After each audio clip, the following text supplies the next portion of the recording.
Hey everybody, it's Jason Blaha here. Now that my two obligatory informative videos are done for the day, it's time to talk about current events in the online fitness community. And all of my inboxes and DMs have been blown up this morning. I've had people who've been long-term fans, people I don't know. I've had even a couple of coaches contact me and say, hey, here's what happened this morning with this AlphaDestiny video. And I had to have a bunch of people fill me in because he deleted the video. But I had a couple of different independent sources tell me the same story, so we're going to roll with it. So let me put on my +5 hat of weaponsmithing, work on skilling up my crafting a little bit, and let's talk about this. Now, a lot of you are like, Jason, why are you going to wear that +5 hat of weaponsmithing with a shirt you went and bought at Guess? Because a hat like this will make you a goddamn sexual tyrannosaurus, that's why. Now, it might not get you laid, but, you know, that's besides the point. Now, back to the matter. Now, a bunch of people are going to, Jason, why are you going to smash on Strap-on when you don't ever give him credit for anything? You know what? No, I don't like the guy. We don't like each other. I don't like his general training philosophies, but you want me to give credit where credit is due? He's strong as hell on pull-ups. He is strong as hell on pull-ups. The guy does over 300 pounds for pull-ups. In fact, what did he do right now? Like 320 total from a dead hang with a nice pause at the top. Hey, I would say the one piece of advice he probably has, he could probably teach you guys how to get real strong on pull-ups, all right? I don't think he has much else to teach you, but I think he's strong on those. I think he knows how to get strong on that lift, and, you know, he might actually have some worthwhile advice there. Now, how's that for giving credit to somebody you don't like?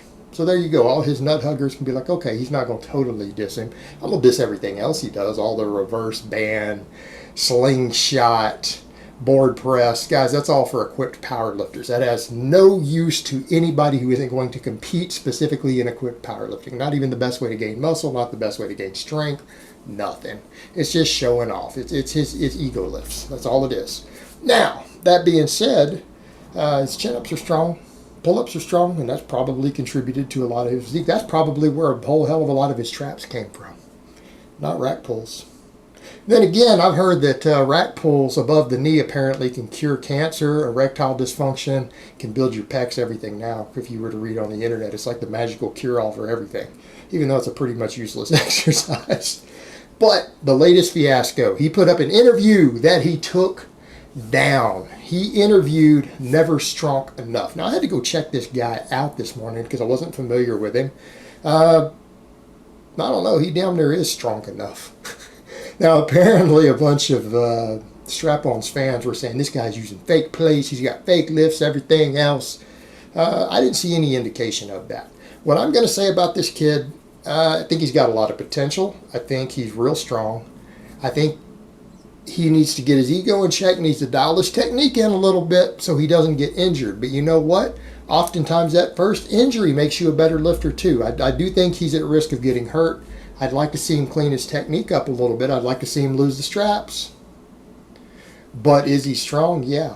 And at that age, I think that's real impressive. I think that kid, if he can get through in another few years, 3, 4, 5 years from now, if he can not get hurt and he can keep moving forward, I think he has a potential to be a world-class level lifter. Right? He's got a lot of potential. I'm not going to deny it. Like I said, he's a bit young. He still has some things to learn, but the potential is absolutely there. The kid's got a good work ethic. He trains hard. He's got a good genetic base, got a good base build. I think he's going somewhere in lifting, and no doubt about that. He just needs to not get hurt real bad. And, you know, that is what it is. There's no guarantee of that. So what I thought was interesting, you know, Strap-On interviewed a guy here who has the antithesis of his actual training. Guy just made a video, which I watched it to get an idea of what he's about, and he talked about conventional training. Conventional is the way to go. The conventional deadlift, out of all the deadlift variations he does, he feels made him the strongest overall. And I agree with that. I think that is dead on. I think the conventional deadlift is one hell of a strength builder, and I think as far as deadlifts go, as far as building overall strength, overall development, I think it's probably the best choice. And I think somewhere in their deficit deadlifts, mild deficit deadlifts kind of can fall in that same niche depending on your arm lengths and stuff. But again, it comes down to similar pulls depending on how long your arms are and how you're built. So it's still the same idea. But again, I think the kid's got a real good head on his shoulders with training philosophy. What was interesting, you see Strap-on who has this opposite, who says things like, I hate conventional lifts. Conventional training doesn't work. Now, he wrote a whole blog, which was, I think, a transcript of one of his videos, claiming conventional training only works for people who are really genetically freaks or people on lots of drugs. Seriously? Conventional training is conventional for a reason. That's one of the things when I say, guys, that Strap-on is a snake oil salesman and con man. Not necessarily the supplement snake oil salesman. I mean, those are bigger con men than anybody. So, I mean, I don't want people to think that I'm saying that Alex is a bigger con man than these guys who sell supplements. He isn't. Absolutely not. But when you're saying conventional training doesn't work and you've got the magical secrets, come on. Conventional training absolutely works. So it's interesting that he decided to interview a guy who's real strong, young kid who's real strong, who's coming up, got a lot of potential, who says that conventional deadlifts and conventional training work. And the guy does do conventional training. I'm looking at what he does. Yeah, he does some deadlift variations, but most of his training is conventional for the most part. It's just big basic barbell lifts, full range of motion exercises, right? Because that's the difference. When I'm picking on people about these non-conventional lifts, it's doing half reps, partial reps, all this accommodating resistance, right? That's what I have a problem with. I don't have a problem with deadlift variations. You know what? I think snatch grip deadlifts are great. Someone wants to do a Zercher squat or a Zercher deadlift, hey, those are good exercises. Guys doing some safety bar squats, hey, I think safety bar squats are great. I have personally owned a safety squat bar before, which you guys saw on camera when I lived in the UK and had a home gym. I've owned a safety squat bar. I put my own money in one. They're a good device. It's a good lift, right? That still, to me, falls under conventional training. You're doing big, basic, full range of motion exercises and still doing all the basic conventional lifts. Overhead pressing, standing presses particularly, rows, squats, deadlifts, bench presses, weighted dips, right? These are conventional exercises. These are conventional exercises, and they're the best way to get big and strong for people who are not on drugs. They are, absolutely. But, he's going to interview the guy, and what was interesting, the guy had, I guess we're saying, a Fit World Exposed picture in the background or over on his chair, which, again, is telling, because, that's the other thing. Fit World Exposed called out Nether. He called out Nether. And he's good friends with Strap-on. He's been on his channel quite a few times. They train together sometimes. So, it's interesting that he called out Nether, and then the kid, through the interview, took his shirt off and had a free Nether shirt on. So he was trolling Alex. He was trolling the hell out of him. And apparently Alex deleted the interview. I guess it was live streamed or something. I'm not sure. He deleted it. And I think it's because he realized he got trolled. And that's the thing of where... Another thing I take exception with Alex on, this whole Nether Beast thing.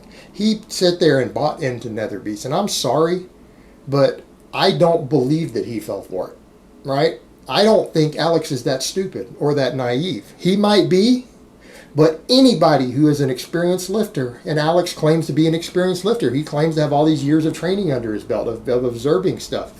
How could anybody not see it? Meaning every single one of Nether's videos that I watched, when I went through looking at it, they were immediately, like it didn't take me, oh man, I need to think about this 2 or 3 minutes.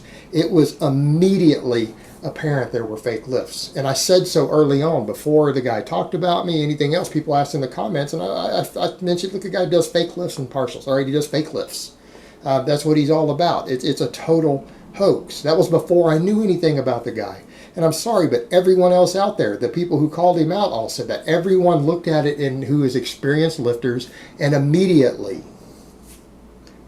realized that the guy was pulling fake lifts, right?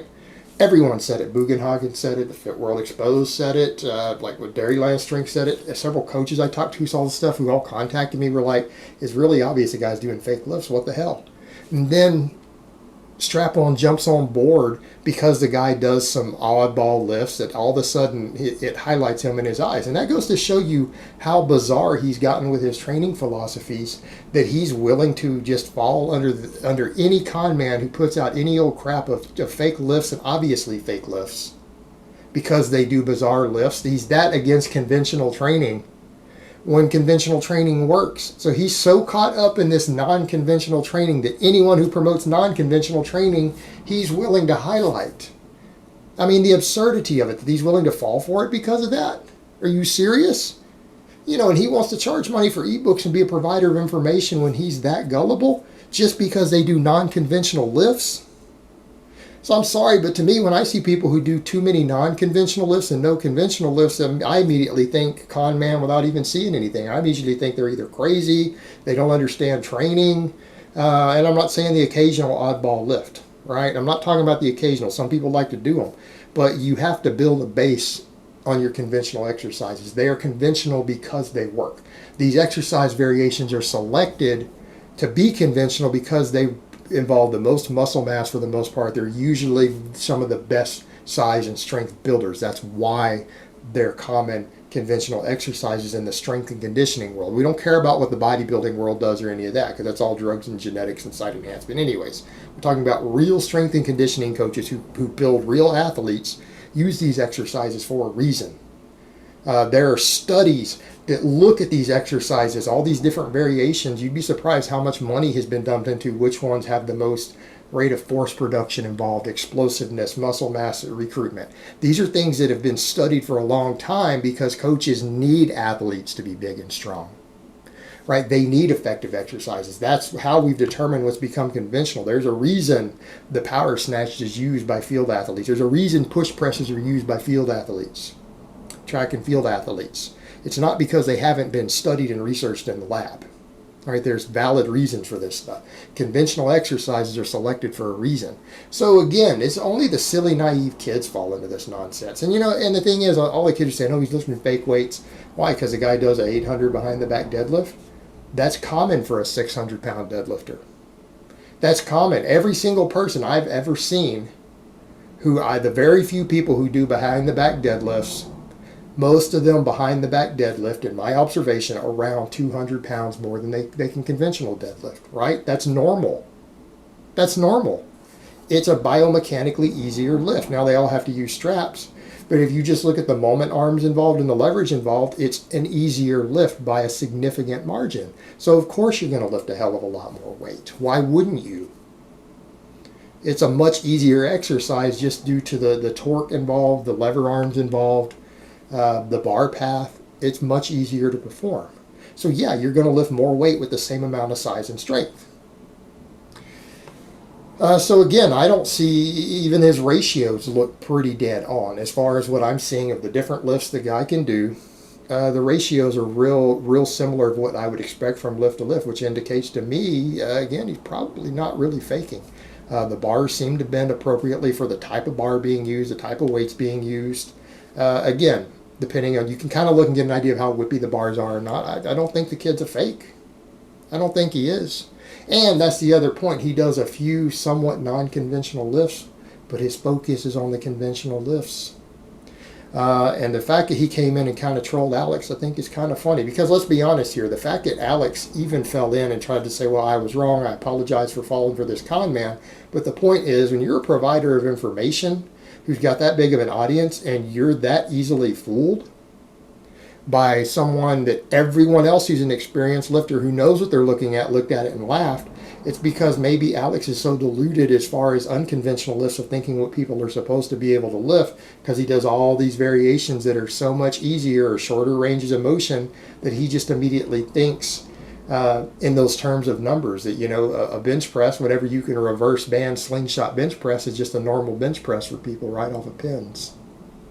Maybe he really thinks that way because he's got so caught up in his own philosophy that maybe he actually believes it at this point. Maybe he does. Maybe he's not really a con man. Maybe he's deluded himself into believing this philosophy is correct, in which point maybe he fell for Nether. But the problem is, then he's going to be a provider of information. But people need to get with reality here, guys. Conventional training works. And it works very, very well. And if it hasn't worked for you and you're doing conventional training with proper programming, the only reason it hasn't worked is because maybe you're lazy, maybe you get bored easy, or maybe you just haven't put in enough time under the bar. And people need to understand, you don't build a base in 1 year of hard training. You can bust your ass for a year straight and you'll get decent, but you're not going to look like a guy who's been training for 5 years. You're not going to have the size and strength of someone who's been training hard and correctly for 5 years, 6 years, 8 years. You're not. You're going to be on a different level from them. And again, it's about that patience thing. And everyone wants to sell shortcuts because these kids honestly don't understand the only shortcuts are really drugs, and even that's not free. There's a price to be paid for that. And at the end of the day, you have to put in your time under the iron. And there's nothing that's going to work better than the conventional lifts. There isn't. Some of them have their place. Some of them can be fun. You know what? Some of these lifts can be real fun to do. But you really need years under the iron, under conventional trading to build your base. You really do, if you want to get anywhere with what you're doing. That's just reality. And that's hard to sell, isn't it? All right, guys, but that's really all I have to say on that today. I hope it's been informative, and I will talk to you guys next time.